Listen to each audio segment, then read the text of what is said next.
You bought an Antidetect browser. You spent an hour building a clean profile, and the account still got flagged on the second day. This is one of the most common messages I get, and the reason is almost always the same. The Antidetect browser is only half the disguise. The other half is the IP sitting behind it. You can build the most convincing fingerprint in the world, but if it comes out of the wrong IP, the platform sees the contradiction and the whole thing falls apart. In this video, I'm going to show you how to pair an Antidetect browser with a mobile proxy properly and why it keeps failing when the IP is wrong. I run a hardware proxy farm in Singapore. Real phones, real SIM cards from Singtel, M1 and StarHub on the live carrier network. So I deal with the back half of this problem every day, the IP half that people forget about. The browser companies sell you the fingerprint. They do not give you a clean IP to put behind it, and that gap is where most accounts die. Let me walk you through how the two pieces fit together, and the setup flow that works the same in every major tool. Start with what an Antidetect browser actually does, because a lot of people use one without really knowing. An Antidetect browser isolates fingerprints.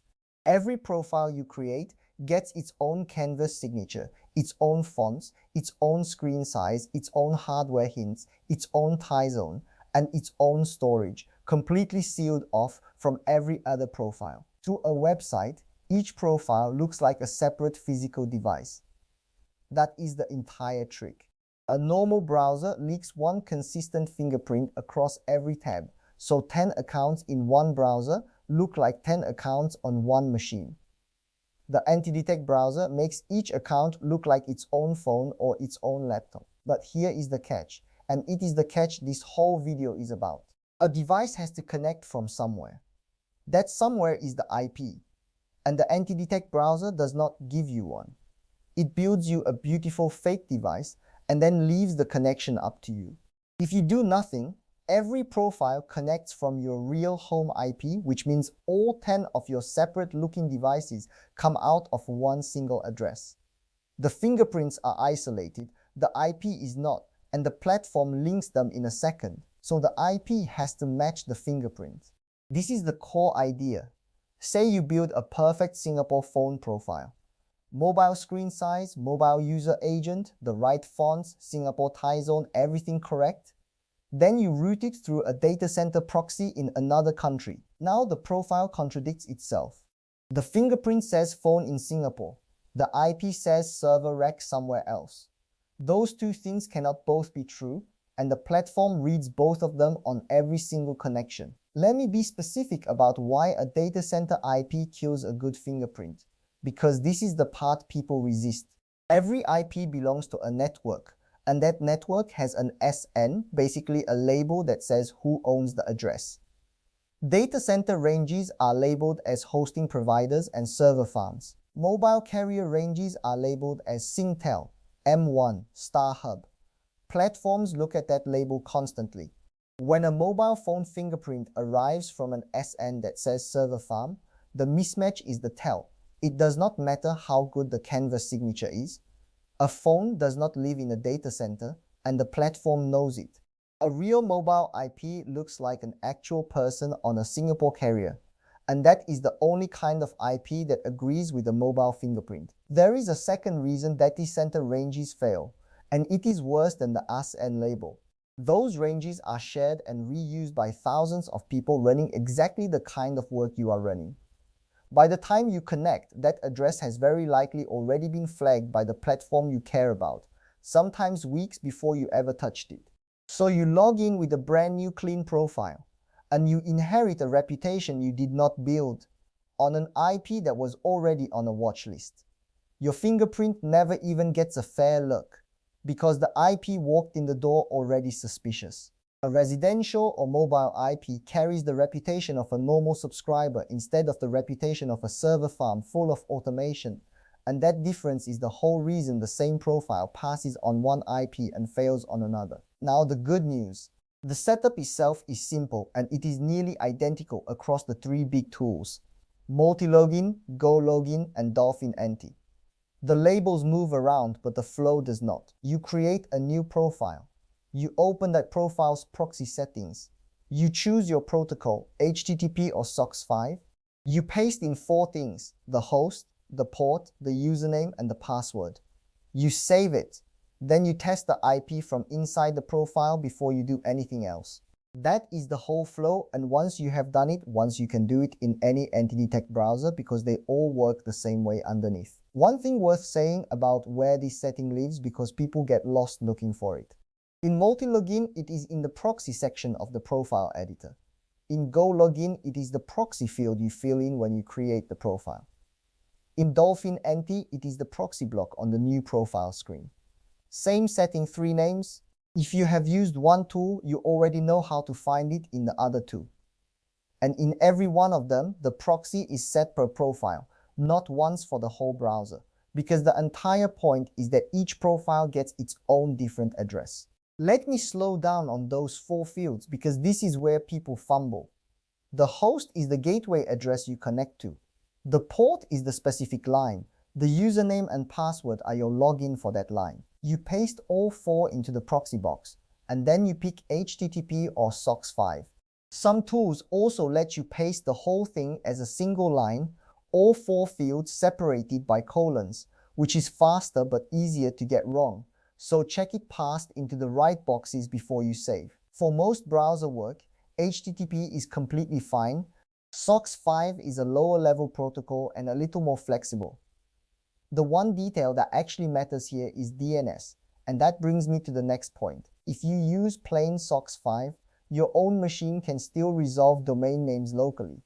That means even though your traffic goes through the proxy, the DNS lookup leaks your real location out a side door. The fix is SOCKS5H. The extra letter, the H, tells the tool to resolve DNS through the tunnel, so the lookup happens at the proxy's end instead of yours. If your Antidetect browser or your proxy supports SOCKS5H, use it. It closes a leak that a lot of people never even notice they have, and the DNS leak will quietly undo all the work you put into the fingerprint. Next rule, and this one is not optional. 1 clean line per profile. 1 IP, 1 identity. If 2 of your profiles share the same IP, they are linked, full stop. You can have flawless, perfectly isolated fingerprints on both of them, but they came out of the same address, so the platform treats them as one operator running 2 accounts. Everything the Antidetect browser did to separate them is undone by a shared IP. So the math is simple. If you run 5 identities, you need 5 clean lines, not 1 IP split 5 ways. 5 separate lines, 1 per profile. Then there is the sticky session, and this is about consistency over time. A profile is supposed to represent one consistent person, and a real person does not appear in a new city every time they open their phone. So you want a sticky session, which means the profile keeps the same IP across days instead of rotating to a fresh one on a timer. Stable person, stable IP. If a profile's address jumps to a different location every login, that instability is itself a flag. So for any account you are trying to keep alive long-term, set it sticky. Save the rotating IPs for tasks that actually want a fresh address each time, like one-off checks, not for a logged-in account you care about. Now match the time zone, the locale, and the language to the IP. Your Antidetect browser lets you set all 3 per profile. Use that. If the IP is Singapore, the profile should be Singapore time zone, English, with a Singapore locale. A profile that claims to sit in Singapore while its browser clock quietly reads a different time zone is a contradiction. And contradictions are exactly what detection systems hunt for. The good tools can auto-match these settings to the proxy IP for you.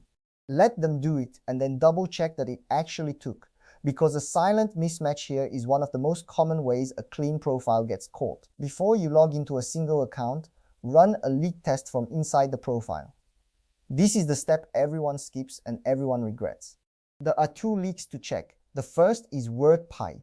WordPie can expose your real IP even when the proxy is working perfectly, because it uses a separate channel that goes around the proxy. Every serious Antidetect browser has a WordPie setting. Set it to mask or to route through the proxy, then test it. The second is DNS, which we already talked about. On the same leak test page, you want to see only the Singapore proxy IP and nothing at all from your real connection. Do this once per profile at setup time. Finding a leak after you have already logged in is too late because the damage is done the moment you connect. Let me answer the question I get most. How many profiles can I run per IP? The answer is one identity per line, just one. People always want to hear that they can stack 3 or 4 accounts on one IP to save money. But that is the exact thing that links them. The whole point of pairing an Antidetect browser with a proxy is that each fake device gets its own believable address. Put 2 identities on one address, and you have told the platform they are the same operator. One line, one profile, every time. Now the mistakes that link profiles anyway, even when people think they did everything right. The first is reusing one IP across several profiles, which we just covered, and it is the fastest way to tie accounts together. The second is a mismatched tie nonce or locale, a Singapore IP with a foreign browser clock. The third is leaving WordPy on, where the fingerprint is spotless but the real IP leaks anyway. The fourth is using a data center IP behind a mobile fingerprint, where the SN gives the whole thing away. The fifth is skipping the IP test, logging in, and only then finding out the proxy never applied. And the last one, the sneaky one, is copying cookies or storage between profiles, which ties them together no matter how clean the IPs are. None of these are hard to avoid. They just have to be checked every single time on every profile. So here is the honest way to think about all of it. The browser and the proxy are 2 halves of one disguise. The Antidetect browser makes each profile look like a different device. The mobile proxy makes that device look like a real person living in Singapore. Get one half right and the other half wrong, and the profile contradicts itself and gets caught. It is not really about the browser on its own, and it is not really about the proxy on its own. It is about making the 2 of them agree. One clean carrier IP per profile, sticky, tie zones matched, no leaks. Do that and the fingerprint you spent an hour building actually holds up under pressure. If you need the IP half of that done properly, I run a free trial of Singapore Mobile Proxy. Real SG SIM cards on Singtel, M1 and StarHub, one clean line per profile. Sticky or rotating as you choose. The kind of real carrier IP that agrees with a mobile fingerprint instead of fighting it. Use code YT30 when you sign up.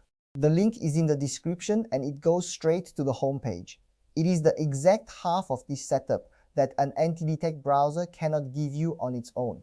If this cleared up why your profiles kept getting flagged, subscribe, because the next video goes deeper on sticky versus rotating sessions and exactly when you want each one for account work. The setup flow in this video gets you connected. That next one keeps you connected for the long haul. I will see you there.